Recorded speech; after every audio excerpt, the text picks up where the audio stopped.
We are 24 days away from the start of the 2026 Tennessee football season, and the Volatile Podcast is here to remind you that being a Vols fan is a terminal diagnosis that we all share. I'm Mac Williams, and I'm joined by my friends Jeff Wright and Nick Duncan. Jeff, how you doing tonight? Why, Mac, I am simply capital. Nice, nice. Nick, how are you doing, bud? I'm doing okay. I'm a little, I don't know, man. I'm a little down. Why are you down? I just every day we get closer to this season, I get a little more sad. Well, I don't understand why. You were literally talking about how it's the most wonderful time of the year like 7 days ago. That's why it's the most wonderful time of the year, because you're farther away and all the excitement's in front of you. But now I've got a week of practice and notes that I'm reading, and I've looked at the schedule about every day, and I don't know, man. Just getting me down. Friends, is it manic depressive syndrome or is it being a Vols fan? You decide. I have a theory. I don't know. I mean, you are like a high school girl right now, Nicholas. I don't even know what to do with you. I mean, last week you were 8-4, like confident, like, singing Christmas songs. And now this week you're sad. And I don't, what does that mean? Like, you're down. What does that mean? You're looking at this. You think we're going to lose like 6 games now? Like, what does that mean? I don't know that I'm emotionally prepared to say how many games I think we'll win or lose. Oh my gosh. Can I play volunteer Freud here? Sure. School started back. Oh, that's fair. School did start back. I guess that's true. For you boys that get the summers off. Well, Jeff, you don't get the summers off anymore. But for Nick, for you who gets the summer off, and Joe who gets the summer off, it's hard. It is hard. He's still on summer break from the Volatile Podcast. Who's Joe? Who's this Joe that you speak of? I mean, it is hard to go back to school after the summer. I acknowledge that. It stinks. Oh, yeah. Teachers have it so rough. Yeah, I just think... I've taught for a long time. I can say that. Yeah, I don't know, boys. I'm not feeling good. I'm just not feeling good. I don't know how to say it. It's all emotion. It's based on I want you feelings. to put a number on it. That's what I want. Oh, don't make him do that. Give him a chance to level back out, find some equilibrium. I want, like, ask me at the end of this podcast. I'm not going to help you, bud. I'm only going to make it worse. Ask me at the end of this podcast. All right, well, we'll jump into latest news and let Nick continue to be melodramatic over there. In football news, we have Jaden Harmon out for the season with a torn ACL. How does that make you feel, Nick? Well, that's what's really got him down. He didn't want to say it, but it doesn't make me feel good. I mean, it's not like shattering my view of this team. Is it a big loss? What's big? I'm asking you, is it a big loss? No. Why?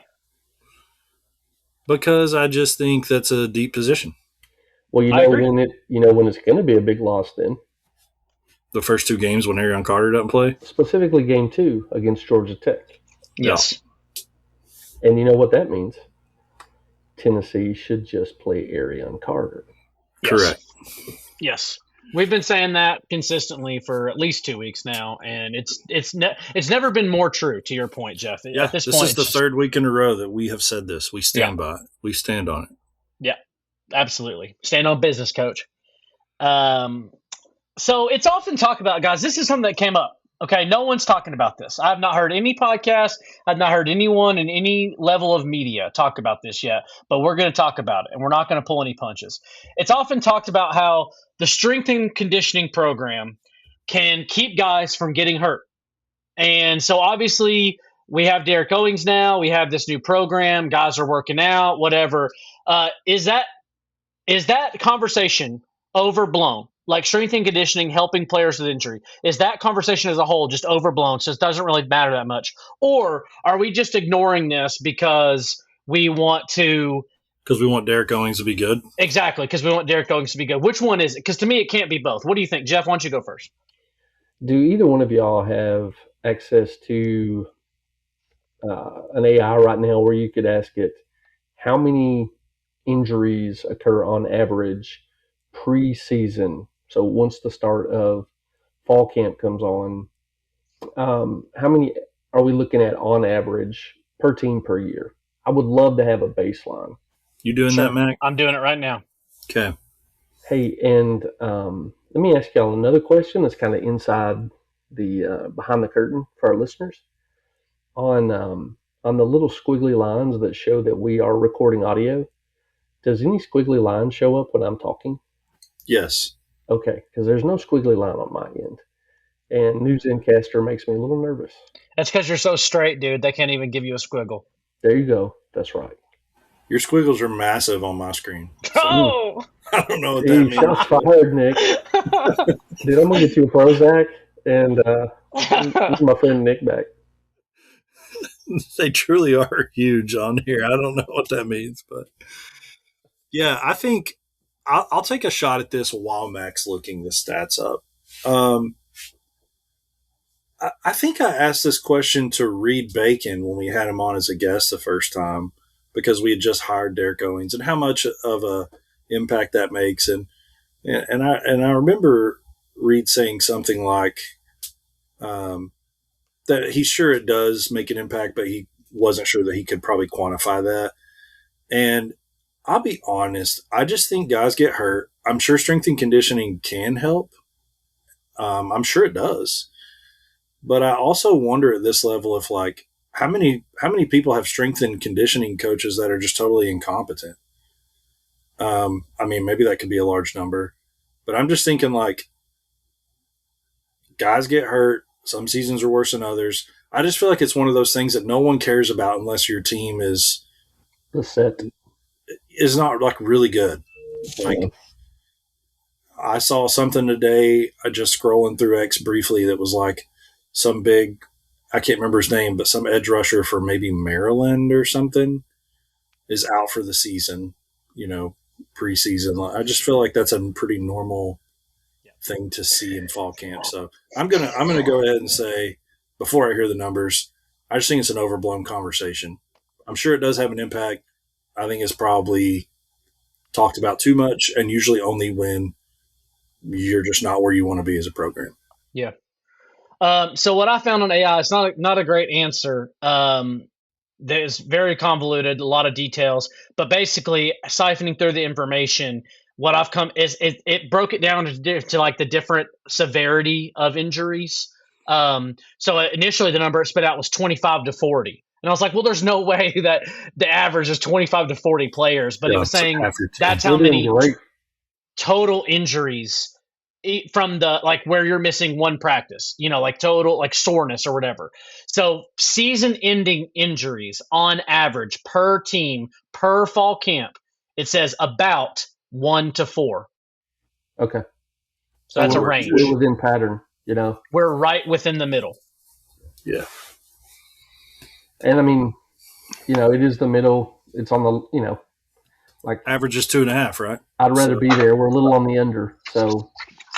If we get out of fall camp, do you guys ever? Did y'all ever watch professional wrestling? Oh yeah. No. The announcer named JR. Yeah. He would say about wrestling. He'd say it ain't ballet. Yeah. And, these boys ain't playing ballet. So. Yep. Yeah, and obviously, like ACL tear. Generally speaking, everyone kind of understands an ACL is usually most of the time a non-contact injury, which means that Jaden Harmon probably tore his ACL. Making a cut, doing some sort of drill, doing something where it wasn't like because of what they were doing in practice, he tore his, it wasn't like, he hit somebody and did something weird, something like that. So it means it probably would have happened anyways. He's not got a hip flexor. Right. So I mean, it sucks. I think I agree. I wouldn't call us a big loss. If you said, hey, somebody's going to tear their ACL, who do you want it to be? I obviously wouldn't have necessarily picked Jaden Harmon specifically, but I would have picked someone from the linebacker room. I can honestly say that because that's where we have the most depth. Deepest room. Yeah, sure. Well, that's cold. I think you specifically wanted Jaden Harmon to blow him out because you hate him. No. I mean, Mac would have said Deshaun Brame so that Ethan Davis can get all the snaps. Oh, true. Give all the snaps to Ethan Davis so he can just flame Jeff this season. I, too, would like to rely on glass when I need to walk across a gorge. That's exactly what I want to do. That sounds wonderful. Oh gosh. It's so good. Well, boys, we'll move on. In other latest news, George McIntyre is reportedly making a push in the quarterback competition so far through fall camp. So we were chatting a little bit before this, and Nick said he hadn't heard much about this. So, Jeff, why don't you kick it off, and then I'll give you my thoughts after you go. Yeah, nobody knows anything, and everything we've had up until this point is just wild speculation. Mm-hmm. So it's just a reminder that, like, in the off season, just don't trust anything. You don't know anything. You don't know whatever's going on. I heard one of the guys on GoVols 247 say, "Well, something I forgot is that McIntyre really made a push at the end of spring camp," and I'm like, Mm-hmm. "Well, you forgot it, and I don't think I ever heard that." Yeah, like how do you forget that? This is the story of this whole team. And it's your job. It's your job. Right. So I just don't think we know anything. I can read Heupel and say I think he tends to go with the most athletic specimen. Mm-hmm. I also can read Heupel and say I don't think he always makes the right call when he's got a choice. Sure. But we don't know anything. Now, okay, sorry, I guess I've got my talking box knocked over here, but if we take the narrative, GMAC kind of gets, if not overshadowed, we find out that Faizon is much closer. He kind of rallies towards the end. Great. That means that George McIntyre went into the offseason and said, I've got to get better. And he's a competitor, and he's done what he needs to kind of take on the challenge. There's nothing but win for us in that scenario. Yep. But do we know if that's actually the case? I have no idea. Yep. I mean, this is obviously, I don't have any insider information, but I'm just going off of what I do know, which is the history of Josh Heupel. And I know, obviously, just what I've seen on tape from these two quarterbacks. And I, to a certain extent, feel like I kind of know the types of things that the guys who cover the team closely tend to do. And what I would say, given all of that information, is I think this is a bunch of hoopla, boys. I think that the guys who are closest to the team they genuinely don't know who the starter will be. And I believe that they don't. They haven't been explicitly told this is who the starter will be. But every single person on that team, every single person that's close to the team knows who the starter is going to be. Even though it hasn't been explicitly said, they all know it. When you played on high school sports teams, doesn't even have to be football. You know who the best guy is. Like, and I get some days you have good days, some days but you know at the end of the day who the better guy is. You know who it is. Everybody on that team knows who it is, and it's Faizon. Faizon is the better player. Josh Heupel's gonna pick Faizon. That's who's gonna be the starter. And I think that this is a whole thing just to keep people interested, to keep people engaged. I'm sure George is making a push. I'm sure he is playing better than he was. But I don't think that means that he's going to beat Faizon for the job. What I heard was that, yeah, he's making a push, but Faison's also still having good days. So to me, what that means is George is still just he is right. High tides raise all ships, or whatever the saying is. Faizon set the bar at the end of spring camp, and George is now rising to that level of play, and he's competing at a higher level. But it's still Faizon's job. That's what I think. I could be wrong. I could be eating crow in a couple weeks, but I really think this is just the media saying, like, hey, this is still a competition. Don't forget to listen to us because we're going to be the ones to break this news to you. So make sure, you're listening. But in reality, I think it's Faizon. I think it always was Faizon. Yeah, I've got thoughts on that, but I rambled for a while. Nick, you want to jump in? Because I'm going to come back to it. Yeah, I don't have a lot of thoughts. I think I agree with what you guys are saying in the sense that, like, how could you have forgotten this major point? Why all of a sudden is this a talking? Like, honestly, it almost even feels even farther than what Mac's saying. It almost feels like, hey, we can't like give it up in the second week of August that it's going to be Faizon. You guys need to go out there and pump this conversation up a little bit so everybody's not watching film of Faizon so early or something. I don't know. That's a legitimate possibility. Well, I lived through the Eric Ainge and Brent Schaefer experiment. Sheesh. And I'm not sure they had clarity going into the season that he was better, or which one was better. And I don't think that even watching as a fan early on that I had real clarity. What I noticed was that Schaefer just didn't have a strong arm, but he Yeah. made a lot of plays with his feet. But he was much more athletic. Yeah. Well, actually, looking back on it, man, we forget, but like Eric Ainge's, Danny Ainge's kid, like he was a pretty decent athlete for a Oh, yeah. drop back. You know what I mean? Yeah. So I remember thinking like, there's not a ton of room here. But you remember after they settled on Ainge and eventually they brought in Rick Clausen, that all fell apart because Fulmer was talking about how Ainge reminded him of Peyton Manning. And it sure seems like everybody on the team thought Rick Clausen was the best quarterback. And it became like a thing. And that's not Heupel. But I think there may be parallels in that if Heupel thinks there's,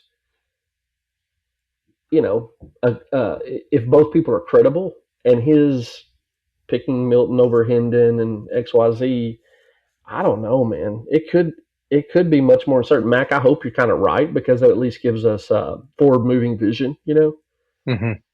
But I think it could still be very confused. Yeah, and like I think that's also possible. I guess I don't think that I don't even think the players have heard Josh Heupel say Faison's the Sure. guy. You know what I mean? Absolutely. Like he's not communicating that to the team. But I think if you were able to get each individual player or each coach alone in a room and give them truth serum, they all would say, "Yeah, it's been Faizon, but like it's been a good competition. Like George has played hard. He's done a good job, but like at the end of the day, it's Faizon." And I just think that's the truth. It almost just feels like state-run talk of like we just need this to continue to be a competition. Yeah, like we need them to continue to push each other. Yep. It's getting too clear that it's Faizon. Like you got players coming to interviews talking about how good Faizon is. Yes. So like it just you don't want George to quit. You don't want anybody transferring before the darn Furman game. Yep. So Well, it just feels like PR control to me. In the age that we live in, it's also the most immediately compelling content you can put on the web. 100%. Those guys have an incentive to do that too, at least among Vols fans. Mm-hmm. Let's go back to before we all thought that the narrative was Faizon was going to take it. Because I think I'm probably on an island on this, but I just don't know that we know. I don't know that we know anything. But we've talked about how it would be better for GMAC to win the job and Faizon would be content to study under him for a year. And then, you know what I mean? Yeah, so I think that would be best. I would love for it to be totally true that GMAC's like pushing Faizon and that it's a genuine competition. I would actually prefer that. Mm-hmm. I'm not convinced that that's the case, but yeah. So who knows? Yeah. That's where Jeff's at. Who knows? Yeah, and I mean, we all will know, and I think realistically, you can expect to hear something on August 21st. I think that's kind of the day I've had circled for a while. We've talked about it on the podcast before. I feel like that's the day you're probably going to hear something, and if you don't hear something by that day, it'll be shortly after that. And then, frankly, the closer it gets to the season from that date, if you still haven't heard anything, that actually raises levels of concern for me that aren't good, because if no one's differentiated themselves by that point, then I'm starting to wonder if not only do they, it might be more of the case they don't know who's starting because neither guy's good enough to separate themselves from the other guy. And so I really feel like by the 21st, which is like 9 days, next Friday, that you're going to hear something. So we'll know soon enough. And frankly, I don't care. I genuinely do not care who it is. Obviously, the best guy needs to be the quarterback. And so I hope whoever the best guy is makes a case and makes it clear that he's the best guy, and then we just move on. Yeah, here. We just need wins. Just win, baby. Just win. Next bit of latest news, Vols are the front runner for 4-star quarterback Caden Kraft. He's the number 8 quarterback in the class of 2028. Anybody have anything to add to that? I pretty much just wanted to share it. It wasn't really anything that I had to discuss about. Cool. The next bit of news, this is kind of fun. Legend Bay is already causing problems at Ohio State. Did we dodge a bullet here, boys? It sure that sounds like the kind of guy we like in the locker room. Hey. He's a Josh Heupel prodigy. Exactly. Do you think he's like a mole and Josh Heupel was like, "Hey, Legend, here's what we're gonna do. Okay, you're gonna go to Ohio State. We'll give you a bunch of NIL money to jack up the Buckeyes." What I think we should do is treat this as breaking news that Legend Bay to Colorado is confirmed. Yeah, seriously. No He's doubt. like he was made for the Buffaloes, man. Goodness gracious. I mean, yeah. Everybody loves to come in 12th place in the Big 12. What's reportedly happening, for if anybody doesn't know, and you guys might not know this, I shared the tweet with you, but I don't know if you read it. But basically, somebody, a Ohio State fan on X, said that he was watching one of Legend Bay's Instagram live videos, and he was kind of bad mouthing the team. And someone commented on the video and was like, "You better hope that Ryan Day, doesn't hear you say whatever." Coach Day's going to get you. Yeah, something like that. Gave him a little warning about Coach Day. And he basically responded that he doesn't give a crap what Coach Day thinks. And he used some more choice language than that. But colorful language. He said, what the heck is he going to do to me? Yeah.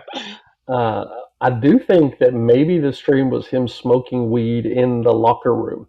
Perfect. So, it's just winners all around. Buckeye. He's a Buckeye for that. I was in the locker room. Buckeye.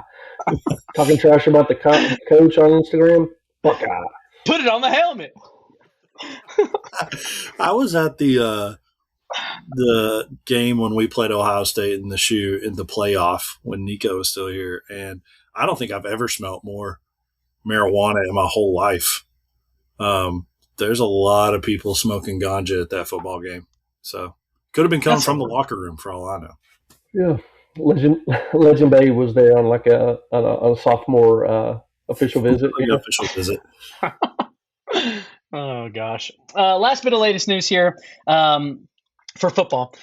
David Gabriel George plays on ESPN2 next Thursday night, August 20th at 7 p.m. Just wanted to share that for the listeners. Check in if you can, if you have time. Turn that game on. We're all going to plan on watching it together. So we'll talk about that during the Tennessee preview. We'll just kind of mention it. I hope he has a great game. It'll be fun to watch him play. I'm sure you guys are all excited to see that game. I hope he takes 5 snaps and sits the rest of the game out. Yeah, seriously. Just house it a few times and then go to the house. Yeah, I have no idea how good Brentwood Academy is supposed to be, but it would be cool to watch a blowout because if you don't know this, the backup quarterback for the Baylor, what's their mascot? Anyways, the backup quarterback for Baylor is none other than Marshall Manning, the oldest son of Peyton Manning. So it'd be cool to watch him get some snaps if that game's a blowout. There has been quite a bit of film on him already. Have y'all watched any of it? Yes. I'm not. He sounds like his dad. The throwing motion is like his dad. Exactly like Peyton, it's dude. Uncanny. Don't do this to me, boys. Don't do this to me. You got to watch him throw, Nick. It looks exactly like Peyton. It's crazy. Oh, you think I'm sad now? Wait till next week after I watch that. Oh, no. Wait till he commits to Ole Miss. Yeah. That's why I'm going to be sad. Because Peyton's going to be like, you do your own thing, no pressure. I love my son more than my school. Yeah, just like his dad did for him. That's what he learned. That's what he learned from his father. Yeah, and I don't think that's bad. I think Marshall. He's going to end up at LSU playing for Lane Kiffin. No, I think Marshall's going to pick us. Okay. I think he's going to pick us. He's a Tennessee fan. Okay. I'm going to hold you to that, Mac. That's fine. Hold me to it. Just pay the man is what I say. I have faith. I have faith. For real, just for securing the legacy stuff, after all the Witten stuff went sideways, I'm like, you know what? Danny White says we've got all these, gajillions or whatever. We're so far ahead in all these competitions. Now that he's our athletic director, there's just some people we write a blank check to. Yep. That's right. There you go. Yep. Absolutely. Peyton Manning's son will not play somewhere else. We will make sure. Yeah. That's definitely got to be the attitude from the football team, from the athletic department. I mean, it's got to be all hands on deck. Anything he wants, he gets. Which is going to be great for his character. It's just college football is so good, raising up young men. Legend Bay, Peyton's son. It's all good. Oh man, I don't have any latest basketball news. I'm assuming y'all don't either. Moving on to. Hey, hold up. Oh, go ahead. I have no idea how credible this is, but I started laughing. Will was browsing the general quarters earlier this evening, and he said, "Oh, Dad, look, Chaz Coleman is at Boise State." Uh, I don't think it was. I think he was in an indoor like gymnastics facility, and the field and the turf that he was on was just blue. Actually, because I saw the same video. I think it was like an indoor facility with blue ground. So that's why you would think it was Boise State. But Is it really um, close to home so he doesn't have to get sad? right. And Did you watch the videos? Did you see the videos? no, I just Oh, heard it from Will. it's hilarious. It's ridiculous. I sent it. I sent it to you actually right before we started. So go check it Oh, out did afterwards. It's hilarious. Yeah, it's ridiculous. He's doing like some drills, but he just looks like an idiot in the drills. It's really funny. that's on So brand. yep, yep. Latest baseball news. This isn't necessarily regarding the University of Tennessee now, but this is a VFL and alumni. Blake Burke gets called up to the Brewers AAA team, which is the Nashville Sounds. They have some remaining home games left this season if you want to go check them out. So from the time that you'll hear this episode, listener, the Sounds will play Maybe. at home. Yeah, right. The Sounds will play at home August 14th through the 16th, September 1st through the 6th, and September 15th through the 20th, and they'll play every night in those date ranges in Nashville. So I think we're hoping to maybe go catch a game, and I'm sure a lot of VFLs will come out to watch Blake Burke play. The dude's been killing it, so shout out to him. Hope he finishes his minor league career at the end of this season well, and I would assume that the Brewers are going to call him up, although the Brewers are actually pretty good. So And just remember, he never went. that's true. He did not. Shout out to Florida State. All right. Tonight we're going to jump into our Tennessee segment, which is the Tennessee Fan Starter Pack. So tonight we're going to be answering 4 questions to help build our starter pack. The 4 questions are most painful loss, most joyful win, most meaningful tradition, and most hated villain. So I think we'll just kind of do this together as a group and just kind of discuss it. But let's start with the easiest one, which I think is the most joyful win. Obviously, you guys know my answer, 2022 Bama. I wasn't like cognizant for the 98 national championship. I was only 3, so I don't really remember it. But what would you guys say, 22 Bama? Would you say 98 national championship? What's your answer for the most joyful win? Go ahead, Nick. Yeah, I struggled with this. I actually the national championship. It's like winning a national championship was incredible. The game itself, it even in real time didn't seem super dramatic to me, and I felt like we were going to win that game the whole time. Right. So it was super joyful. That year when we beat Florida was actually probably the happiest I remember being because I was still, I was like 9 years old, and the losing streak to Florida, if you go back and look, actually hadn't been that long. It was like maybe 5 years, 6 years. That's more than half your life at that point. Exactly. Like it had felt like we've never beat Florida ever in all of sports. And so, and everybody was just very happy. My dad, my papas were like incredibly happy.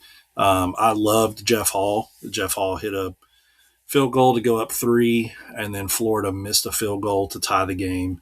And one of John Ward's legendary calls was no Surrey.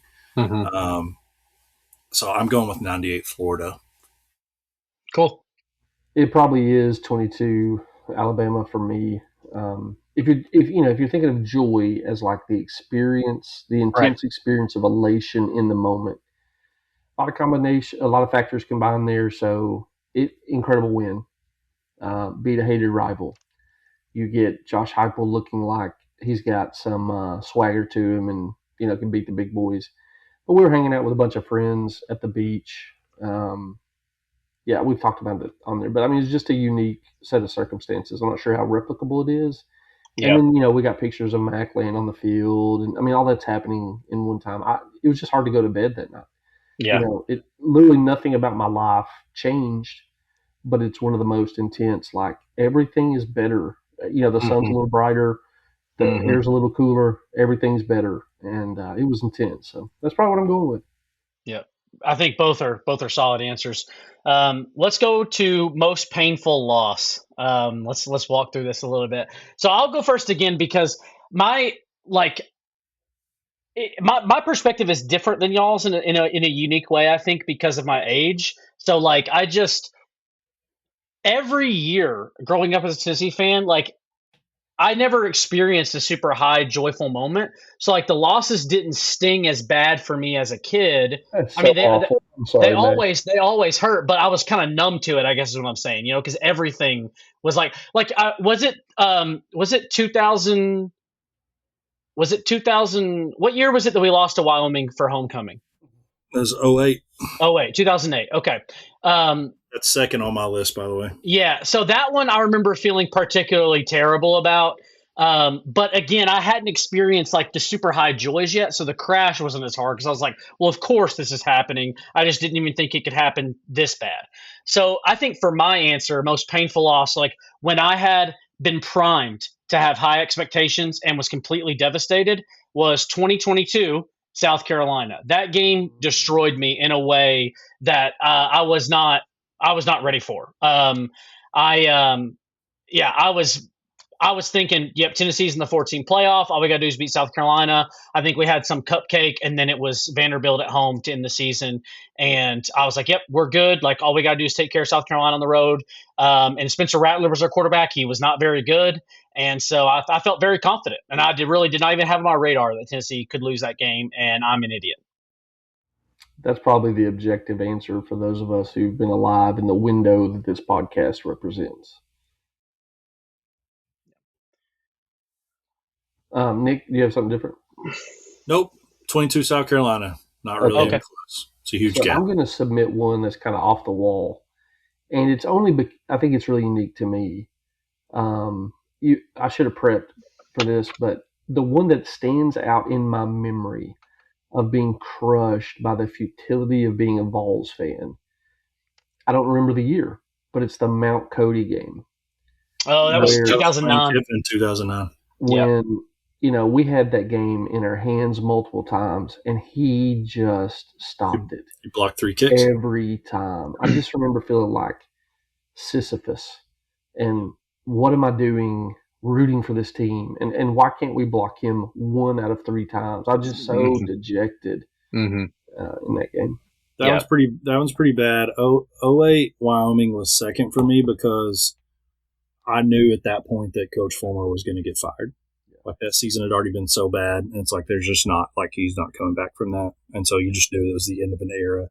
And for me, like, he'd been the only, like, even when I was a kid, Coach Fulmer hadn't been the coach like that long. So like my papa and my dad would still talk about, they always liked Johnny Majors better. So they were always high on Johnny Majors, low on Coach Fulmer, but like we just won like crazy. So like Coach Fulmer was like my hero. And I just, and it was hard to fathom what would be next. And if you had told me what was going to be next, I may have drove off a cliff. I don't know. So that one's up there. I want to briefly, I won't spend a lot of time on these, submit a couple others because some of these were hard. 95 Florida, I was pretty young, but this is a game that Tennessee was up at halftime, and Florida scored, like we just quit, and Florida came out and scored 48 unanswered on Peyton. They beat us like 62-39 or something. But we were up like, I don't remember what score the final score was, but we were up like 34-10 in the second quarter or something like that. Chief referenced this when he was on a few weeks ago. He mentioned that game because I think that's probably why it's also so defining for me, is because like just thought it was over, and Spurrier was like, no, they quit, like just keep playing, and then they just drilled us. Danny Warfel threw for like 6 touchdowns. So that one's pretty bad. And 96 Memphis was pretty bad. Memphis was not good. It was like we'd lost to Florida. And if we'd won that game, I don't know that we would have got a national championship shot, but it was basically like Florida, Florida State, and Tennessee. And Florida beat us, but then Florida State beat Florida. But when you lost to Memphis, it was like the season was over. And so you only had 2 losses that year, and one of them was to Memphis. It was brutal. Yeah. Matt, I should submit the BYU game where I pretty much became a not UT fan. Yeah, that game sucked. I mean, another one we haven't even mentioned, which is like if this happened to either team, this would probably be near the top of their list. I mean, was it 2018? We lost freaking Georgia State at home. Georgia State, yeah, that's pretty bad. I mean, that game was terrible. But like those games were bad, but I think like the most painful ones are the ones where you had something right in front of you that you didn't attain, like that 96 team I mentioned. Obviously, 22 South Carolina, like none of these are close to 22 South Carolina to me, because I was the same way as Mac. I was like, it was unfat. Like, I watched it, and like the entire game I'm watching it, even when it was unrealistic that we could come back and win, I was like, they would. Yeah, we're just going to come back and win. Yep. And then, like, I just watched all the time tick off, and it was like, what just happened? Yep. It was and awful. that game, that it's layered too, right? Like, obviously, Hendon Hooker gets hurt. So when that happened, that's when, at least for me, I was like, yeah, I know we're not going to come back and win now. Yeah. And also, like, that ruined his chance to sit in New York for the Heisman ceremony. It shouldn't have. It shouldn't not have. Yeah, to be clear, it shouldn't have, but that's the justification that they use for it. Yeah. Well, look, just for this group, watching Nico run out of bounds in Arkansas was pretty brutal. Yeah. I think Ole Miss, watching Joe Milton run out of bounds against Ole Miss hurt me more than Nico, but because we were there was a different weight to the Nico play. But I think objectively, I think the Joe Milton play hurt me more, but the Nico play was so frustrating because we were there. I'll tell you another one that was, you've got those, like, everything goes wrong in Arkansas. We should have waxed that team. They had their backup quarterback in. Like, there was a lot. I'm not saying that you shouldn't feel that way about the Milton one, but like, everything went wrong, and we had paid to drive out there. Yeah. Yeah. Another one that's pretty painful for me is 21 Ole Miss. Yeah. That's the Joe Milton game, yeah. Yeah. Is that the Joe Milton game? Is that the one where he ran out of bounds? Yeah. Remember, because that was the game where... But that's right. But that's also the game where, what's his name, fumbled, and they called forward progress. Yes. Matt Corral. Matt Corral, thank you. Matt Corral, yeah. Yeah, Matt Corral. And that was when he ended up Tyler Barron strip sacked him, took it to the house, and they called forward progress. They said it was a dead ball, and that no one blew their whistle. Gosh, dude, no one had blown their whistle. So brutal. Unbelievable. We got shafted in that. Yeah. We got hosed. That was the golf ball game, boys. That was the golf ball mustard. Yeah. So may it be so again. It's just crazy what you can do in just the last handful of years. I know. What I mean? I know. Well, it's because we've been semi-relevant again. I think that the losses just hurt more because it's usually like Georgia last year. Good grief. That was a painful loss. Brutal. Yep, absolutely. That one, obviously, it's worth being mentioned, but that one also has a caveat in the sense that, like, you weren't expecting Tennessee to be as good as they probably were last year. But when you show up and you're like playing Georgia that competitively, you're like, oh shoot.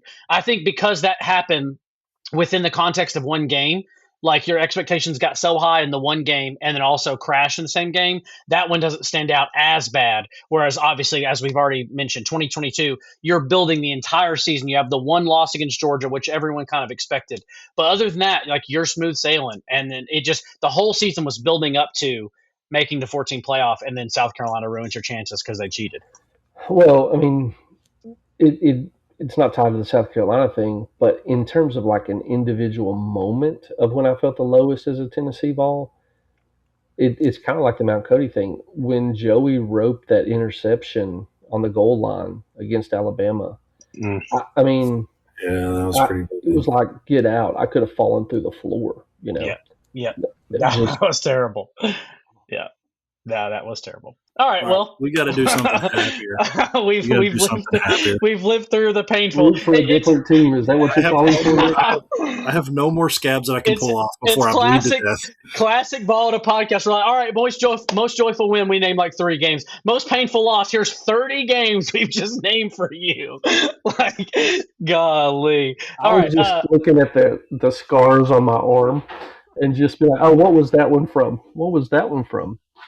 Hey, just remember, horizontal for attention, vertical for results. All right, moving on. Most meaningful tradition, boys. Nick, why don't you go first? Running through that tee, not hard for me. Okay. Jeffrey? Most meaningful tradition? Yeah. Here again, I'm picking Rocky Top, singing Rocky Top. Yeah, it's between those two for me. Why does Rocky Top consistently get the shaft on this podcast? I'm not trying to shaft Rocky I'm Top. the lone Rocky Top stan on this podcast. No, that's not true. Come on. That's not true. Look, I don't know. Rocky Top, I think, I objectively, Rocky Top definitely can be defined as a tradition. In my mind, when I think of a tradition, I just think of more so something that's like, I don't know, like a physical like thing that the team is like the team is not necessarily like singing Rocky Top. Like, I mean, I'm sure they do, but like, I think of more like General Nealon's Maxims, the Vol Walk, those are the kind of thing I think of tradition. This is just my own definition. I'm not saying this is what everyone has to, apply to their version, but that's why to me, Rocky Top, I kind of think of it as something different. I think it's more of a fan tradition more than a team tradition, and I didn't specify, so I think both answers are fine. But I know you didn't. It's one of those two. Well, under those criteria, it is the Power T. Like, yeah, if that's the criteria, there's no other call because it's maybe the coolest team tradition in all of sports. I'm not just saying college football. Like, who's got something better? Yeah, I mean, I think college football has the best, to be clear. Yeah, and I think other things that you might mention would be like Virginia Tech's entrance. Like if Virginia Tech was a better team, their entrance would be even cooler. Like Inner Sandman, is that what you're saying? No, they do they come into Inner Sandman? I thought it was maybe it is. I can't remember. You're gonna cape up for, what is it, Missouri that slaps the Rock? No, well, Missouri might, but Clemson is the one that is more I think of first when I think of the Rock. Well, I think that's why I think Missouri's is so pitiful because it's not even like the best of the Rock who slap. do that. You know what I mean? Yeah, yeah. I mean, honestly, like I know Clemson's kind of gay, but like Clemson, I think running down the hill and like the Rock is kind of cool objectively. And Clemson, they take a bus even for their home games. They ride a bus into like the top of the stadium there where they run in, and so that's just like super unique, whether you like it or not. And so things like that are what come to mind for me. But I do agree with you, Jeff, that running through the T is my favorite, and for obvious reasons. All right, most hated villain. I think this will be good. Jeff, you first. Steve Spurrier is the most hated villain in an entirely different zip code than named Nick Saban, Butch Jones. I don't. It's just Saban and it's just Spurrier and everybody else. Yeah. He was so good at trash talking. I mean, he was so good at burying the knife. Mm-hmm. I hate that man. I agree. It's got to be Steve Spurrier. Yeah, I think that's the right answer as well. I mean, honestly, and again, this is me showing my age, but like genuinely, my memories of Steve Spurrier are more South Carolina than Florida. Based on Max H, who's about to be like James Franklin. Yeah, no, I mean, seriously, when I think of Florida coaches that I hate, one of the first one that comes to mind is Will Muschamp. I can't stand Will Muschamp. He was very hateable. And like that interview, just glad to see all these people go home unhappy. Like that, I hated him. I hated that, and I hated it so much. James Franklin. I mean, there's obviously so many like funny ways you can go with this. Like Jeff, you mentioned Butch Jones, Danny White. Yeah, I mean, there's so many. He's number 3 on my list. The NCAA, I mean, there's so many different ways you go. But when you're thinking of it in like the traditional sense of like someone who's in opposition to you on the field, Steve Spurrier is the right answer. So I agree with you guys there. I bet if you polled Tennessee fans generally, Steve Spurrier would be a clear number 1. I bet Lane Kiffin comes in at number 2. Oh, really? Over Saban? I bet. That would be my guess. I could be wrong. See, this is probably that I'm weird, and it's probably good Joe's not on here. But like, Kiffin was our headache for a while, and I kind of found that energy sort of charming. You know what I mean? When it was our guy. Sure. Yeah. And so, like, every now and then, I really do think it would have been a problem if he'd have become the Florida coach, because he could have been a new Steve Spurrier in that way, and we probably really missed a bullet there. Yeah. See, I think for a long time, it wasn't necessarily that like he went to USC. It was that like everyone blamed him for Dooley there was no one left to hire. We had to scramble and get Dooley. And it just kind of seemed to keep getting worse. And everybody's like, well, if Lane hadn't left us in a lurch, then we wouldn't have gone through a decade of garbage. Like that's what I heard a lot of Vol fans say. And honestly, I've said that too. Like I think it started this death spiral. Yeah, for sure. Let's before we move on from this, I just want to hear what you guys think because I appreciate your different perspectives. If you had to pick a player that was the most hated villain, that's just a player, where does your mind go for that?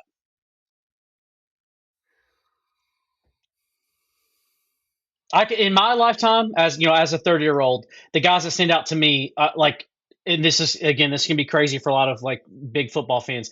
Tim Tebow, like I hated Tim Tebow as a kid, could not stand him.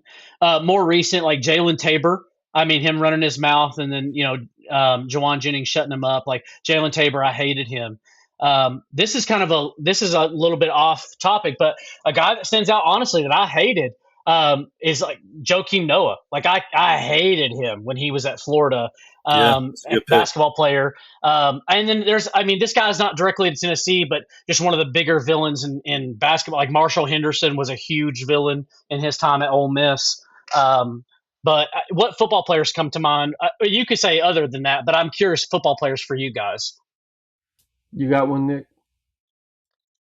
I don't have a football player jumping out off the top of my head. What was our cell phone guy from Georgia? Who am I thinking of? Stetson Bennett? Stetson Bennett, yeah. Yeah, that's jumping out to me. Yeah, I hated Stetson Bennett. Still do. This is an old head answer on the podcast, but Chris Leak. I hated Chris Leak with passion. Yeah, that's a good answer for sure. Yeah. Did you like CJ though? No, I don't like the whole family. Yeah. CJ's career here wasn't very anybody that played for Florida. Well, CJ played here, but but he also played for Florida. Yeah. All right. Well, we'll move on to questions on college football. We got a few questions tonight. I had one, and then we had a couple more pop up. The first one is just kind of more fun and funny. This just happened today, so I wanted to bring it up. Someone asked on Twitter. This is a tweet that's going around on X, excuse me. And the question was, would you punch your best friend in the face as hard as you could to guarantee your favorite college football team a national championship this season? And before you answer the question, here was my response. What a stupid question, because obviously all of us would do that. I would beat any of you half to death for a national championship. I would be mad if you didn't do it. Not only would I punch my best friend in the face, I would let like my 5 closest friends punch me in the face, one after another, for a national championship. Yeah. Yeah, I mean, I'm not ready to beat y'all half to death, but I would volunteer. I would call you and I would say, you need to come over here right now and punch me as hard as you can in the face. Yeah. I would say send me to the hospital. I would let you guys punch my wife or my mom in the face, boys. I don't care. Take one for the team, baby. Let's go. Yeah. Come on. It's funny how your mind goes where mine does, because I was like, it's probably at the line that I wouldn't let my wife or mom get punched in the face. I'd also probably think about it a lot longer than either one of them would find acceptable. My mom will be listening to this, and she would gladly receive a punch in the face from any of you for Tennessee. Tennessee yeah, and that helps, because I don't know that my mom would.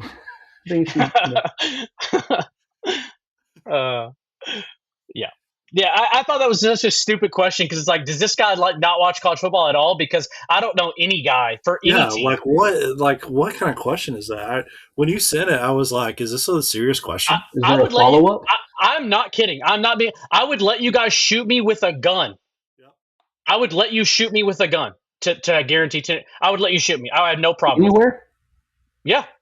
I mean, dude, you might not get to experience the joy of winning the national championship. If you get shot in the heart or the head, you're going to die. I don't care. I'll die for this. I don't care. That's a little beyond my reach there, but I would take one like in the thigh or the bicep. I'd take one in the limb for sure. Yeah, absolutely.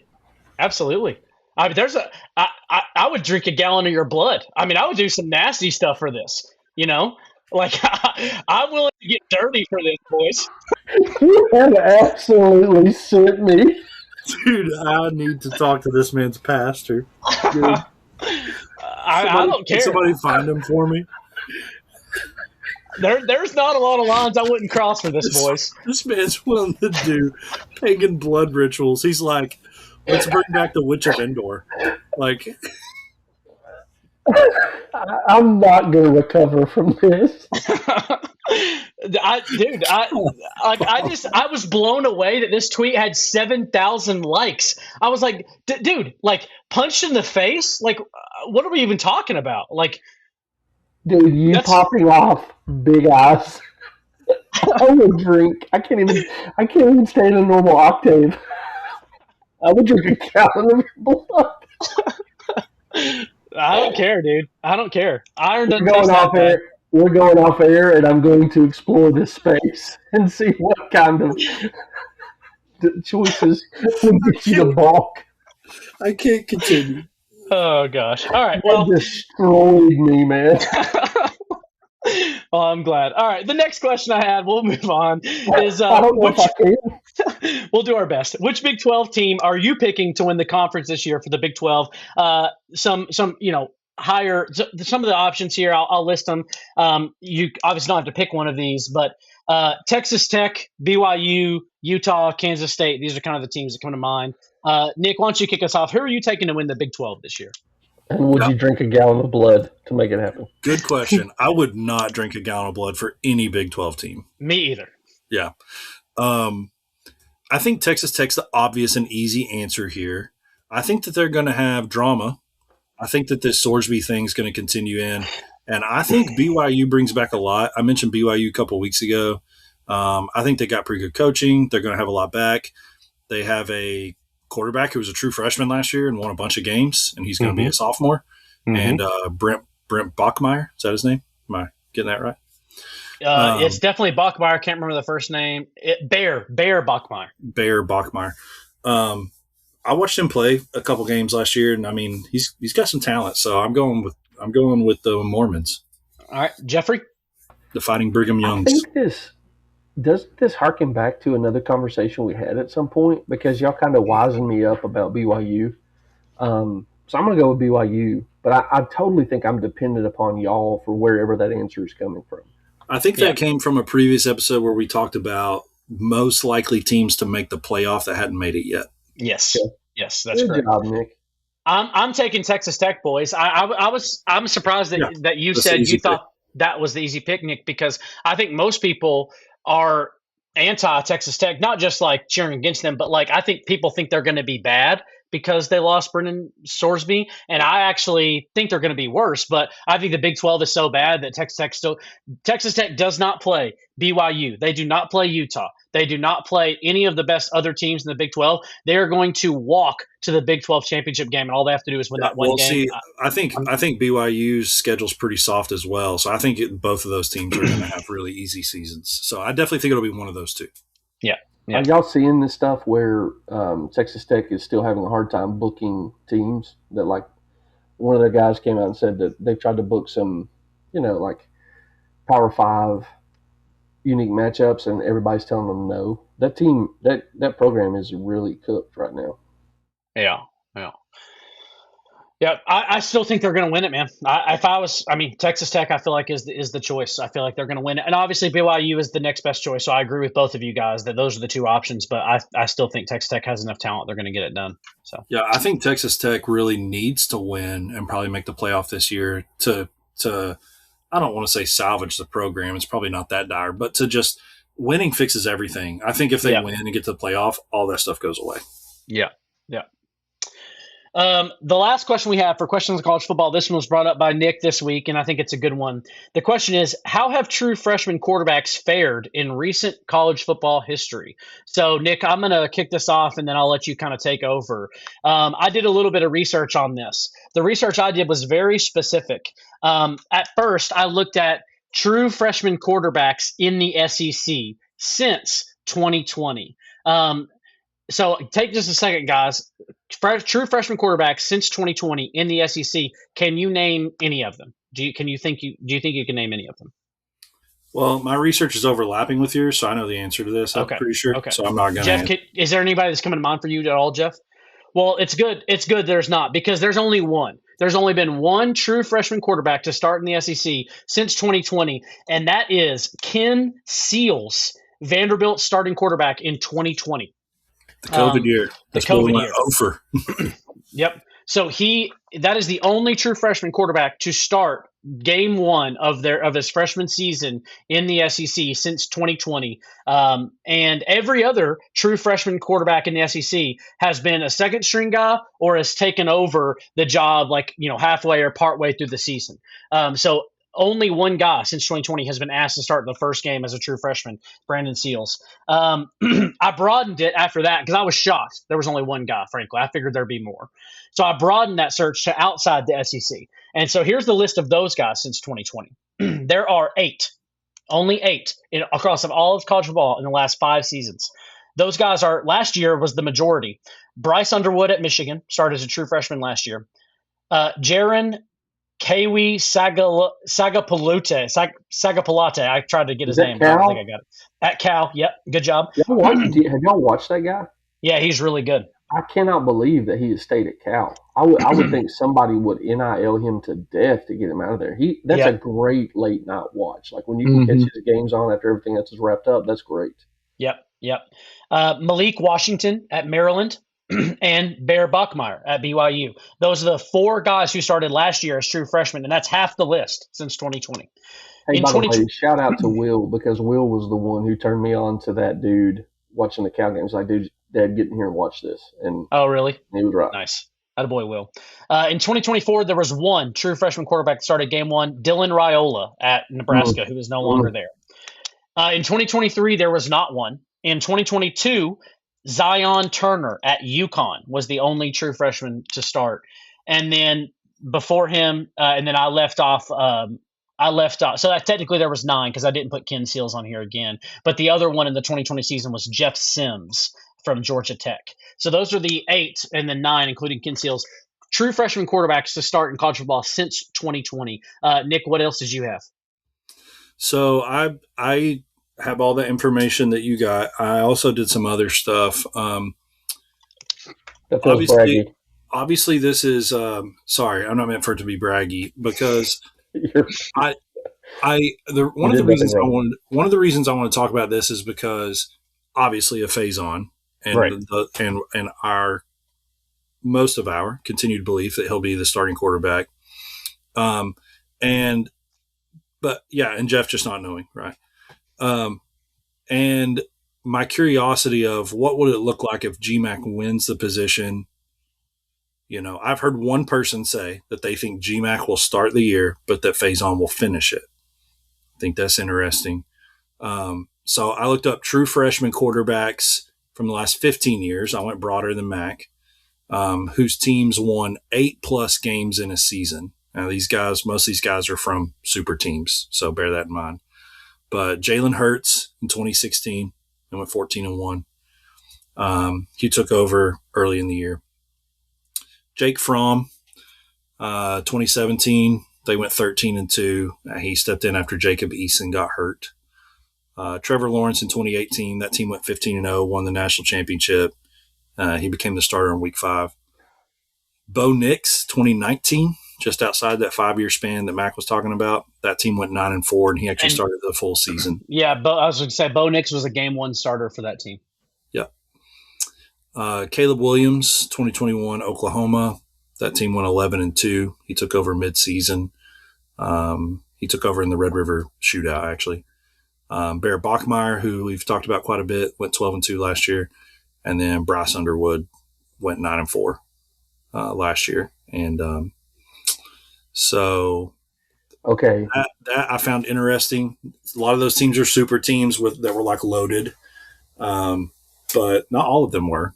It sounds like those are some of the best quarterbacks to come through in terms of success in college football in recent history. So, like when Mac was running through his list, I was like, okay, you've talked me into GMAC needs to start because a true freshman is a catastrophe, right?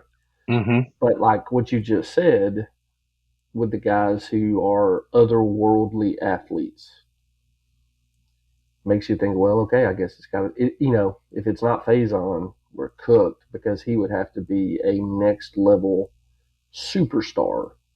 But at least it gives you a fighting chance to do something pretty impressive. Yeah, and he's a guy who, based on the recruiting rankings, has the ability to be that kind of guy, right? I mean, like this guy's a top 5 consensus recruit in the country. And I get that not all those guys pan out. I mean, Nico was one of those guys, right? And like he's not panned out so far.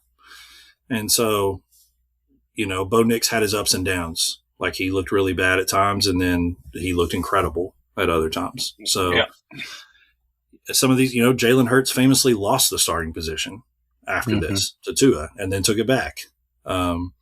So it's just an interesting conversation. I think it's helped me believe, I'm all melodramatic, like we were talking about earlier, but it's helped me believe like I should not expect this to happen because I should not expect that Faizon will be Jalen Hurts. But like based on the recruiting rankings, he's ranked that way because he has the potential to be that. Yes. And I just don't think there's any other, like, I'm trying to be as objective as possible. Like, I think that's objectively true. That's why he's ranked so high. So I'm not saying this dude's going to come in and win, go 12-2, like make the playoff and win a couple games or whatever. But can you make the case to yourself, which is a dumb question for this podcast, that you've got the formula? So like you said, super team. So you've got a high pedigree quarterback who's young, true freshman. You've got 2 800-yard receivers returning. You've got a good returning offensive line. Your defense is supposed to be led by the best in the country and way ahead of schedule on that. Apparently there are tight ends on this team, I've been told. They are on the roster. Yeah. Can you talk yourself into like, we've got a lightning in the bottle year ahead of us? And probably more importantly, can we not talk ourselves into that so we're not crushed when it fails to materialize? Yeah. I think I could definitely talk myself not into that because I think everything on paper says they shouldn't be that. But I think it's a possibility. Like there are some seasons where you're like, it's not possible, right? And this is a season where like if seasons that are not like that, this is the first I'm hearing of that. Well, not since 21. I think that was the last time that I thought nothing was possible. There were plenty of years for some of those coaches where I was like, we'll be lucky if we make a bowl game, and genuinely believe that.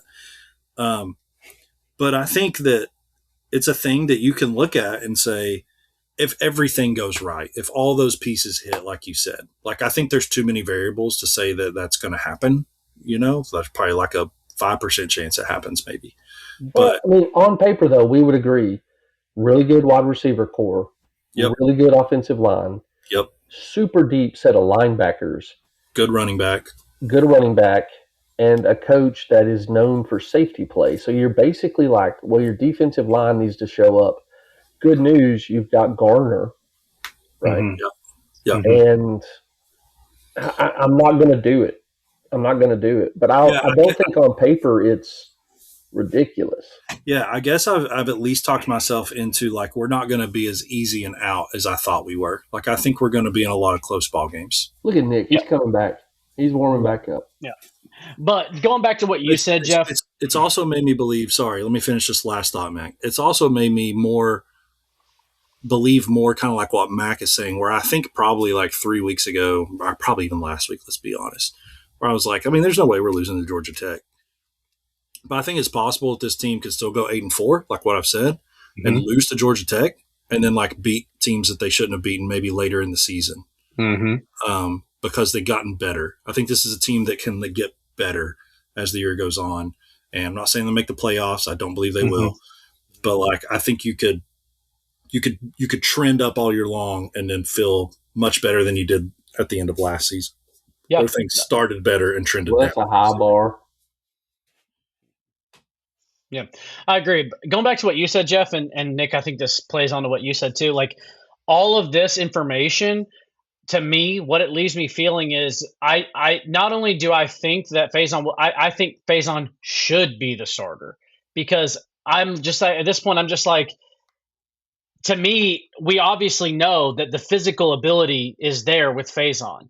Now I get he's a true freshman. I get we're not a super team, but it's like, if you told me Tennessee goes 10-2 this year on paper because of their roster, even though we have this difficult schedule, the only way we're getting to 10-2 this season is if Faizon is your quarterback and he's playing really, really well. That's the only way you're getting there.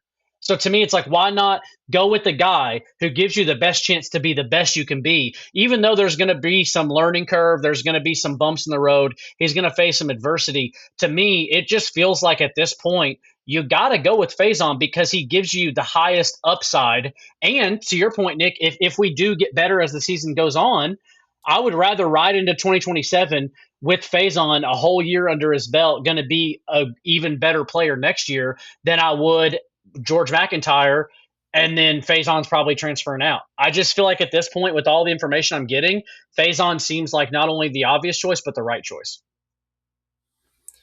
Yeah, so I don't think that they can. Obviously, I don't think they're making the playoff or whatever, but I think they could be like this 2019 Auburn team. I think this is like the best comparison. I think that team was a decently talented team, and they in this year, which is Bo Nix's true freshman year, they lost to Florida, who was ranked 10th. They lost to LSU, who was ranked 2.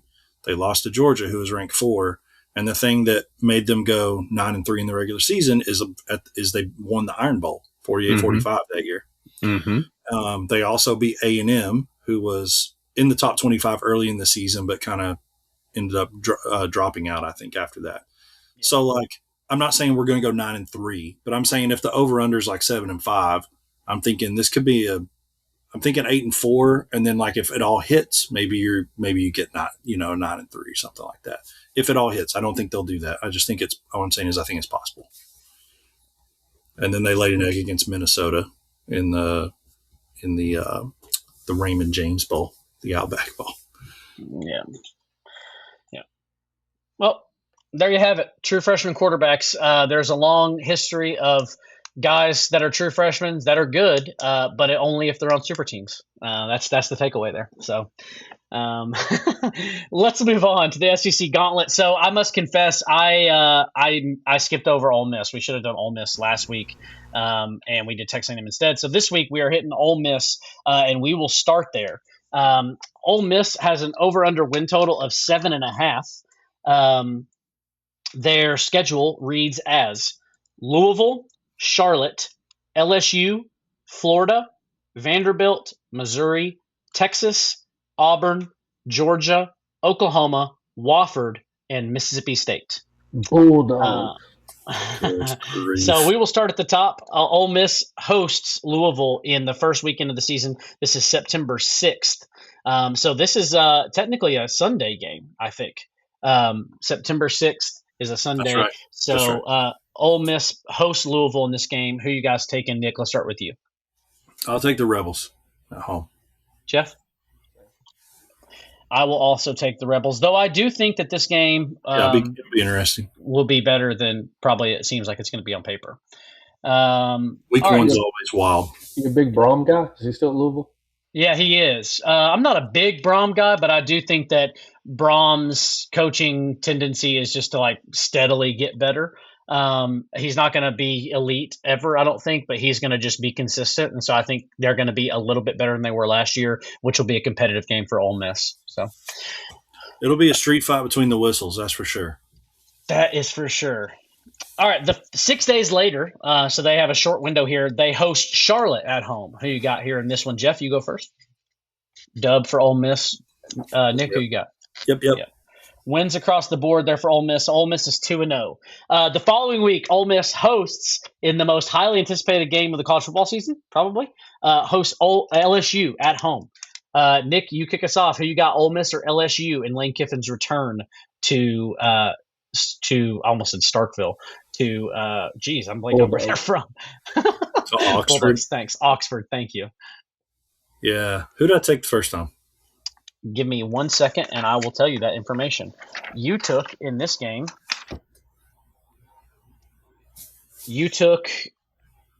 Ole Miss in this the first time. Yeah, I'm going to take LSU this time. Jeff? I think I said last time this is basically their season. Like if they don't beat Lane, I think they could go in the toilet.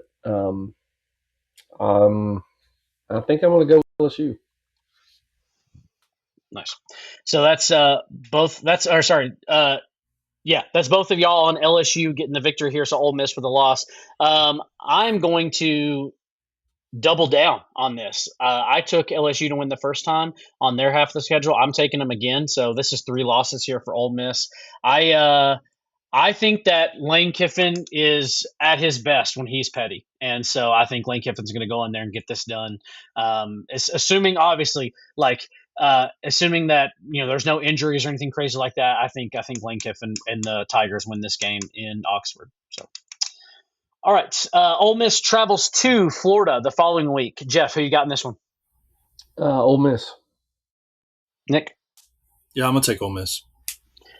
I will also go with Ole Miss. I think they'll bounce back after a loss. Bye week for Ole Miss, and then they travel to Nashville to take on the Vanderbilt Commodores. Nick? That ain't no problem. Rebels. Jeff? Probably Ole Miss, but I think they could be spiraling. All right, I'm also taking Ole Miss. So we are all aligned so far, 4-1 for the Rebels. The following week, they host Missouri at home. Jeff? Ole Miss. I hate Eli. Same. Nick? Wins across the board. All right, the following week, they travel to Texas. Ole Miss goes to Texas. This is October 24th. Nick, who you got in this one? I do not believe that Ole Miss can beat Texas in Austin, so I'll take the Longhorns. Nick? Or Jeff, sorry. Yeah, Texas. Losses across the board. We are in sheer alignment here, boys. All right, the following week, Ole Miss at home. This is Halloween night against Auburn. I'm going to kick us off here, mix it up a little bit, and I am going to take the Auburn Tigers in this game on the road against Ole Miss on Halloween night. I like Alex Golesh to go in there and stir something up a little bit. Jeff, who you got? I'll join you. I like that. Let's go. Nick? I'm going with the Rebels. Scared money don't make money, Nick. Hipster. Rebels at home. Hipster. God. How dare you take that team that made the college football playoff this year and brings back Trinidad Chambliss against a first-year coach in their own stadium? Hey. Yeah, that's pretty much it. Oh, jeez. All right, the following week, Ole Miss hosts Georgia at home. Nick, who you got in this one? Georgia's going to beat everybody. So okay. Jeff? Georgia. This one's interesting. Don't forget, Ole Miss beat Georgia in the college football playoff last year.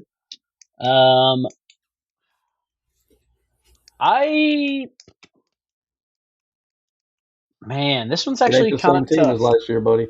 No, but they do have the same quarterback. Both teams do. I would tell you right now, if they lose to Auburn the week before, they're not going to beat Georgia the next week. Or will they?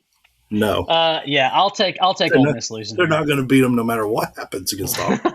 Loss times 3. All right, the following week, Ole Miss travels to Oklahoma. Jeff, who you got in this one? I'll probably go Ole Miss. Nick? That's a horrible take because John Mateer is going to be the best quarterback in the SEC this year. Oh! The Sooners are going back to the playoffs, and they're going to win this game. Have you not watched my video about whoever the guy's name is at Mississippi State? Buddy, I've watched your video. Crazy people. Oh, jeez. I don't even know how that applies because he's not even playing in this game. If John Mateer played for Mississippi, be the best quarterback in the SEC, right? Oh, I see. Yeah, if John Mateer, who is going to be better than that guy, played for Mississippi State, they still would not win 10 football games. That's actually true. All right. I'm going to go with the loss for Ole Miss. I'm with Nick on that one. So, Jeff, you're the lone win there for Ole Miss. All right. The next week, Ole Miss hosts Wofford at home. Wins across the board here, guys? Yeah. Yes. All right. And to end the season, Ole Miss hosts Mississippi State in the Egg Bowl. This game is always played on Thanksgiving. Yes, thank you. That's what I thought, but I didn't want to say it. No, I'm it's actually on, typically it's on Friday. It's on Friday. It's it's on on Black Black Friday. Friday. Yeah. Yeah, it's on Black Friday. So, I'm all typically right. at my in-laws' house, and of course, my mother-in-law, famously from Mississippi, huge Mississippi State fan, against her siblings who are Ole Miss fans. So this is always a good time for me. Nice. Well, Nick, go ahead. Who you got? The Rebels or the Dogs? Yeah, Ole Miss will have packed it in because there'll be nothing to play for, and this team will have remembered going to the college football playoff. Coach Levy's going to be hungry, and the Bulldogs are going to win in Oxford. That's correct. Wow. So that's 2 losses for Ole Miss. I'll take Ole Miss on the win in this game. All right. All right. So looking at these totals here, Nicholas, you have Ole Miss losing 1, 2, 4 games. That is 8-4 for Nick. I'm having residual laughs from Max saying he would drink a gallon of your blood. That's crazy behavior. I'm going to be laughing in bed tonight, and my wife is going to slap me because I'm shaking the bed, laughing about it. Jeff, you have Ole Miss going 7-5. Well, this is like my subconscious thing that they could be spiraling coming out. I think they're better than 7-5, but like if a few things go the wrong way, I think they could be in real trouble. Mm-hmm. I also have Ole Miss at 7-5, which I'm a known Ole Miss hater here. So I was surprised when you said their over and under was that low. Mm-hmm. But it seems much more credible. Lo and behold, Vegas has a solid line. Yep. So Nick, you had them at 8-4. Me and Jeff both had them at 7-5. So we're 1 guy on the over, 2 guys on the under, but we're all right there. I feel like a couple games. I feel confident. I would happily take 8-4. I feel confident 7-5. I feel like those two are likely the answer. Obviously, if Trinidad Chambliss comes back and is as good as he was to end the season last season, then Ole Miss could win 9 games. But will he be that good all year? A 7-win season, Oxford would be deflated. I mean, that's probably going to be a hole to crawl out of for a couple years if they can. That will not be a good time for Pete Golding. No, it will not. All right. Next in the gauntlet, we have Texas. Texas, one of the highest over-under win totals for an SEC team. They are tied with Georgia for the highest, which is 9.5. 9.5 is the over-under here for Texas. Here's their schedule: Texas State, Ohio State, UTSA, Tennessee, Oklahoma, Florida, Ole Miss, Mississippi State, Missouri, LSU, Arkansas, and Texas A&M. So we will start at the beginning of the season here with Texas State. Texas hosts them on September 5th. I'm assuming this is wins across the board here for the Longhorns. Nick, is that what you got? Yes, sir. Jeff, are you on Texas State? Are you on Texas to win this game? Yeah, I am. I'm taking a little visual break here, but yeah. Perfect. The following week, Texas hosts in Austin. They host Ohio State.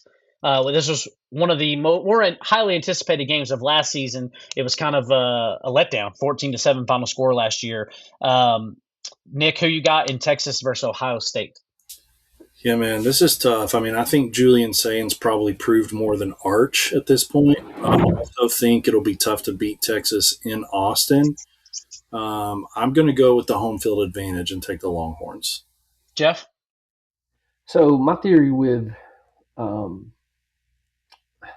gosh, it's totally blank. They are in the big – Ohio State is in the Big 10. The Big 10. Thank you, goodness. They're forgettable. Don't worry about it. My theory with the Big 10 is that they match up late in the year well with SEC teams because SEC teams have been through a grinder in a way they haven't. So I think you're probably getting both programs at full strength. You know what I mean? Like this early on. Like this is the most comparable they could be in terms of health and whatnot. And I think Texas will win handily. Oh. I don't think it'll be like 2 scores? Is that what you're saying? Yeah, if it's 2 scores, it'll be like 10 points. But like I think that there will be a significant margin. Yeah, I'm with you guys. I think this is Arch's coming out party. I think Arch Manning's going to have a good season. I think this is when people are like, oh, wait, yeah, he is a Manning. And I think this game shows it. And Texas isn't beaten up by having to go through everybody else in the SEC. Yep. Yeah, also, it's also a thing not to sleep on that, like, while it's hot everywhere right now for fall practice, it ain't hot in Ohio like it is in Austin. So I think there could be some physical issues with them. Some cramps. A lot of cramping. A lot of boys getting stretched out. So let's go. Too bad Joe's not here to stretch them. All right. The following week, Texas hosts University of Texas San Antonio, UTSA, the Roadrunners. Who you got in this one? Wins across the board for Texas. Yeah. Okay. Yeah. All right. The following week, Texas travels to their daddy's school to Neyland Stadium to take on the Tennessee Volunteers. Nick, kick us off. Who you got? Texas at Tennessee. Yeah, I actually like Tennessee at home in this game if it's later in the season, because I'm getting more and more locked in on my theory that I do think that Tennessee will get better as the year goes on. I think this will be too early to overtake Texas. I'm going to take the Longhorns. Jeff? I mean, I have to pick Texas as a rational human being, but Josh Heupel at home is really tough. It's really good. It'll be closer than what people will think. Yeah, maybe shades of Georgia last year. Yep. Hey, while you're writing that down, Mac, Nick, are you I didn't give my pick. Oh, I'm sorry, buddy. Go ahead. I'm taking Texas. Yeah. Okay. All right. Go ahead. Are you still listening to that Tennessee Traveler podcast or the Tennessee History Nerd? Tennessee History Nerd, yeah. I haven't listened to it in a little while, no. But he just did an episode on Bryan College. Tennessee's Forgotten County. So there's a county around Chattanooga that was absorbed and disbanded. But he notes on that episode that Dallas existed in Tennessee before Dallas existed in Texas. Mac's comment about to their daddy's school triggered that. So there was a Dallas, Tennessee before there was a Dallas, Texas. Interesting. I didn't know there was a Dallas, Tennessee at all. Does it still exist? I don't know. I can't remember. Yeah, there's a Dallas, Georgia. My uncle lived there. But interesting. All right, the following week, Texas has a bye, and then they go to wherever this game is played. I can't remember. The Cotton Bowl. They go to the Cotton Bowl to play Oklahoma in the Red River Shootout. Jeff, why don't you kick us off here? You got Texas against Oklahoma. Texas. They're technically the road team, but it's in the Cotton Bowl. Okay, Jeff's got Texas. Nick, who you got? Boomer Sooner. Wow. So I don't remember. Your love. Jeff, I don't think you were on the episode that we picked Oklahoma's schedule. Nick and I both picked Oklahoma to win this game on their half, just because doubling down. Just because it seems like the team who is worse tends to win this game. I'm going to hedge myself because I'm not that confident. I think Texas is going to be good. I'm going to take Texas to win this one, so I'm with Jeff on that one. All right, the following week, Texas hosts Florida in Austin. Nick, who you got? Ain't no problem. Longhorns. Jeff? Texas. Tom's 3 for the Longhorns. The following week, Texas hosts Ole Miss. Jeff? UT Junior. Texas. Yeah, I'm going to take Texas as well. All right, the following week, Texas hosts Mississippi State.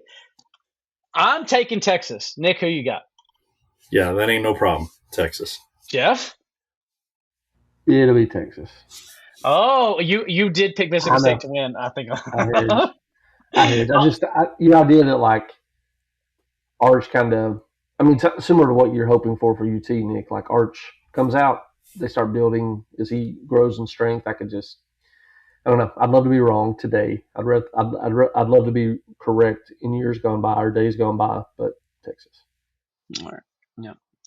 All right. The next week, Texas travels to Columbia, Missouri to face the Tigers. Jeff, who you got? Texas comfortably. Nick? They could play that game on Mars and Texas would win. I'm also going with Texas. The following week, they travel to Baton Rouge to take on Lane Kiffin and the Tigers. Nick, who you got in this one? This is interesting. I cannot decide if I think LSU is going to be as good as everybody else thinks they're going to be. But it's in Baton Rouge, and that's a really hard place to win. It's going to be at night. But Arch is going to be going home. He's going to want to prove something. Mm-hmm. It's going to be at night.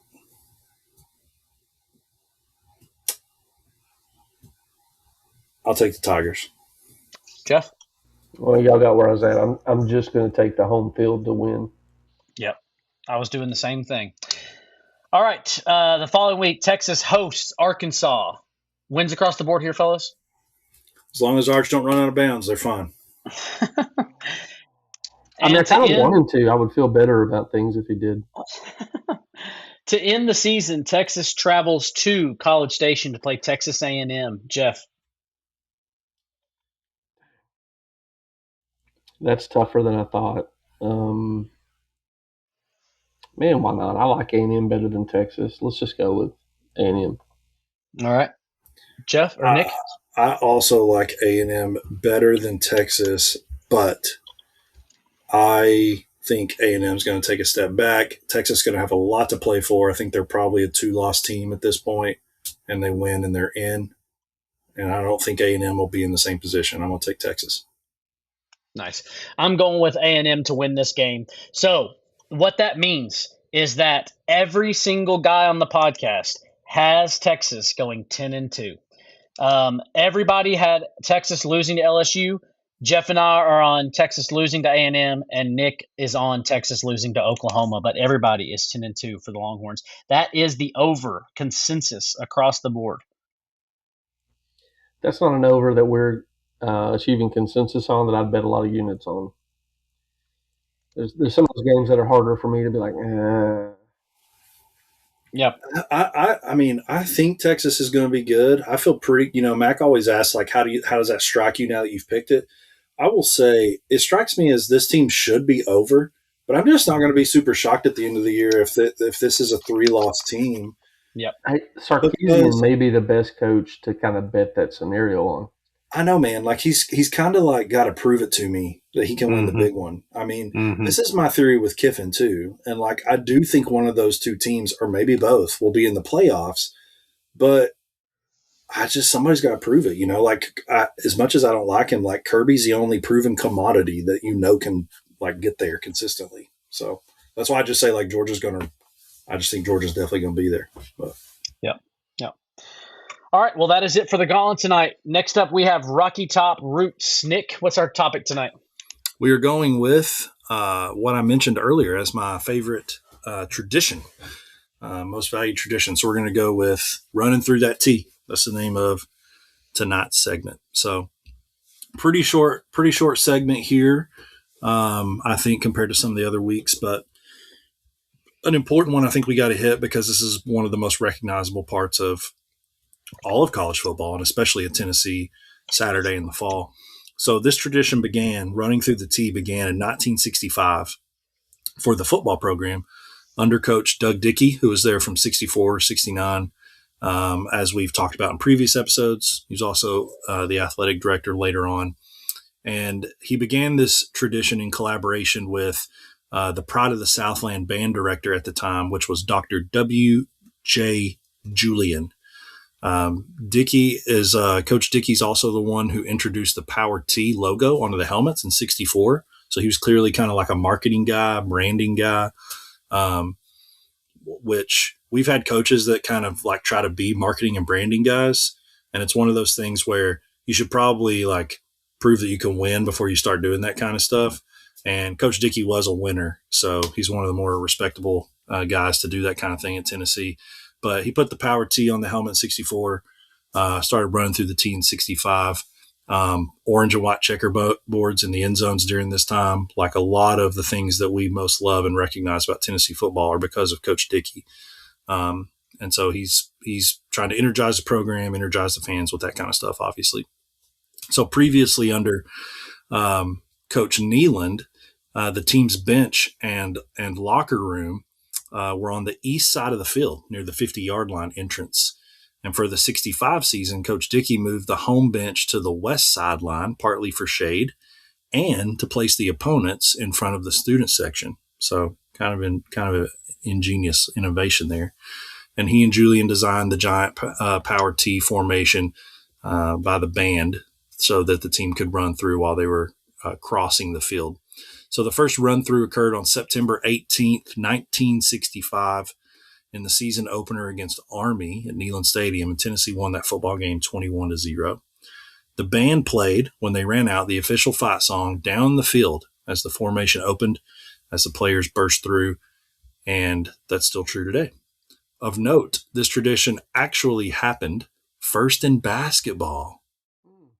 Wow. Running through the tee actually happened first in basketball. So if you know, I know you guys do, but for the listener, if you know anything about basketball history, Coach Ray Mears was kind of the first big name successful basketball coach in Tennessee history. He came in 1962, and he actually had players for a few seasons run through a large wooden tee. So not a tee of people, but a wooden tee. And sometimes they would have swinging doors that the pep club would build, like you would run out of through the tee, kind of like saloon doors. It was kind of also the same thing, like promotional pregame hype. Obviously, the 60s is when like more games started getting televised, and so I think that was playing into some of this as well. So you got lights in the pregame basketball games for the first time in the 60s. You got music and then various theatrics like this.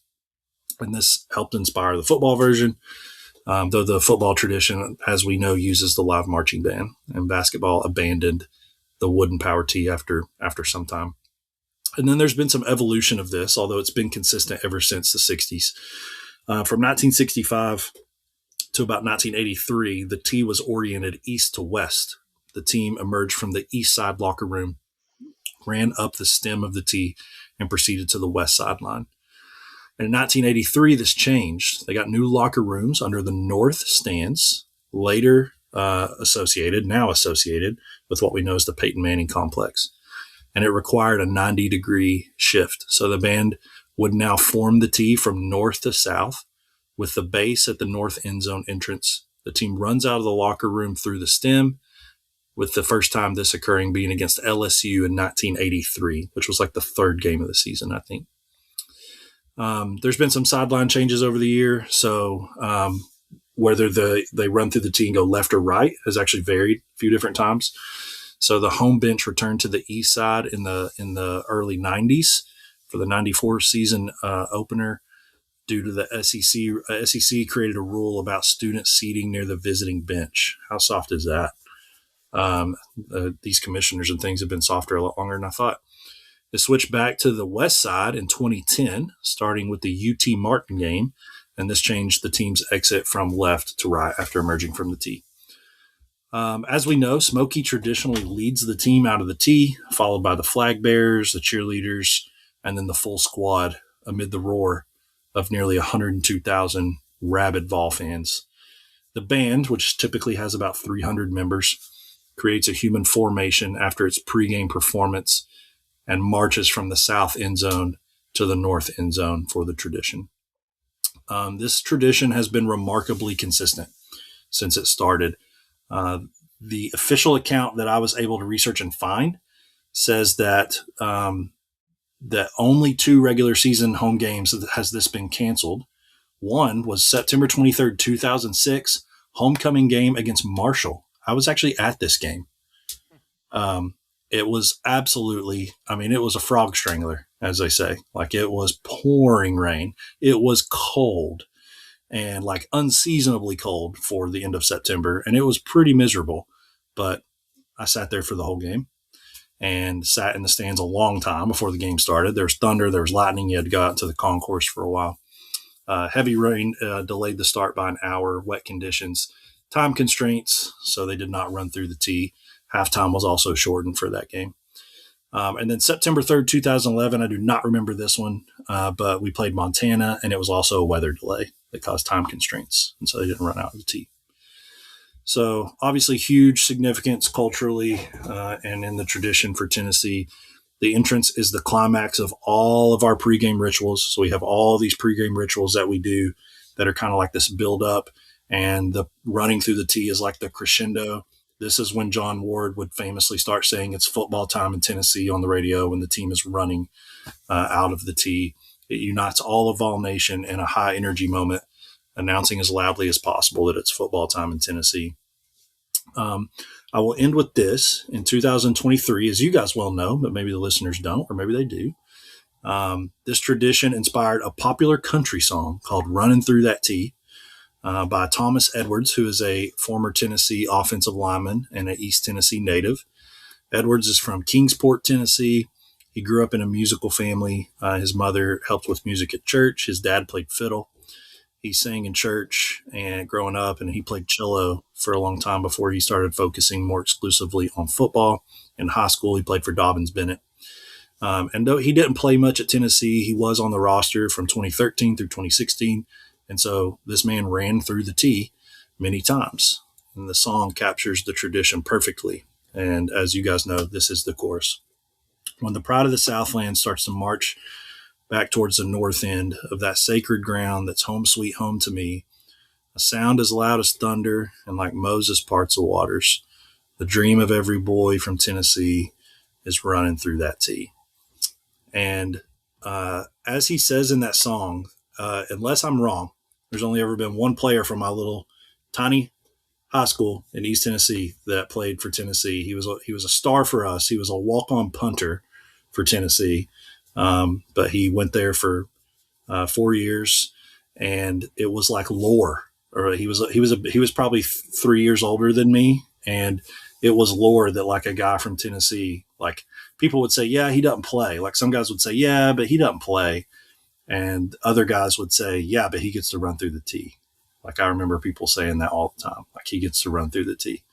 And so it really is the dream of every boy from Tennessee to run through the Power T on a Saturday in Neyland Stadium. It's one of our greatest traditions, if not the greatest, and part of who we are. And so that's a brief history of how we started running through the T. It's one of the best traditions in college football, boys. Truly is. I think the Edwards song is objectively great. It's so good that I'm like, why doesn't he have more good songs? But I think like it was kind of built to make that one great song. Yeah. Mm-hmm. And it is great. I mean, has that become like y'all's favorite like Tennessee song that's been written? It's like Rocky Top and then that, right? Right. Like, yeah. It's not uncommon for me to get a little choked up when he goes through the chorus. Yeah. Mm-hmm. Yeah. If I haven't listened to it in a while, especially like, and my boys love that song and they request it all the time when we're in the truck driving. And, it's pretty special. So, yeah. I mean, I'm Evolve for Life was like pretty popular and I still like that song. Yeah. But as soon as this song came out, it was just like, there's a deeper level of reverence and like emotion behind the lyrics of this song than there are in that song. It's like hallowed ground, right? Like this is a sacred thing. And,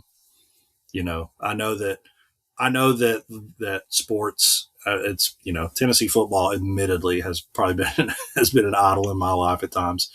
But there is something special about, and we've talked about this before, about Tennessee's traditions being so specific to what it means to being a Tennessean that I think more than any other school, is deeper than just playing football. It's baked into like who we are, like as people that were born and raised in Tennessee. And so, so that song means a lot more than just about football, right? Like he's saying this place is home sweet home. It's obviously representative of not just playing football, but of being someone who grew up in Tennessee, specifically East Tennessee, I think. So, it's a great song and it's a song that does justice to the tradition. So, absolutely. Do you guys have like a specific, memory or game associated with running through the T that like stands out to you, like or is every single one just as meaningful as every other one? I think it was LSU because it was Jamarcus Russell, but I think I went after 9/11, and I just remember there's a mood because if terrorists are going to attack from everywhere, this huge stadium in Tennessee might be a reasonable choice. You know what I mean? Mm-hmm. And I remember when the pregame kind of went off and everything felt normal. I remember feeling like, okay, there's a little sanity, like you can get back into a rhythm you're used to. So I don't remember being riveted by running through the T, but I remember thinking like, oh, these traditions do help kind of ground you, and say, well, life goes on, Yeah. Yeah, I had a similar experience, actually. I went to the first home game after Charlie Kirk was killed, and had a similar experience where, like, you're kind of looking around and watching, like, is anything weird going on? Like, you don't know.